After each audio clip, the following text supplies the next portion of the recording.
So in this Yahoo Finance tutorial video, I am going to be showing you guys how to view the latest news about cryptocurrency or a specific crypto here on Yahoo Finance. So the first thing you have to do is open up the Yahoo Finance application. Once that is done, just go to this bottom bar to where it says Home, News, Discover, Markets, Accounts. Press on Discover right in the middle. Then on the top left, it says, equities are selected. Simply just press on crypto right here until it turns blue. Then for demonstration, how about I go to the most active cryptocurrencies and I will select, how about we select Chainlink right here for demonstration. So ticker symbol LINK for Chainlink USD.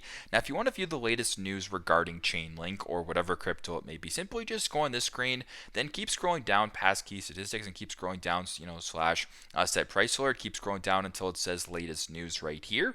And there you go. And you can now view the latest news that's written about this crypto. So for example, treasury yield surge boosts, tokenization of real world assets. So that's the news article right there. There's a whole bunch of different stuff right here. You can go back and select, let's just say, for example, Bitcoin, a very popular one. Same thing, keep scrolling down to the bottom until you come across the latest news regarding Bitcoin. So fairly straightforward, but this is how to view the latest news about cryptocurrency or a specific crypto here on Yahoo Finance. Thanks again for watching, and hope this video helps.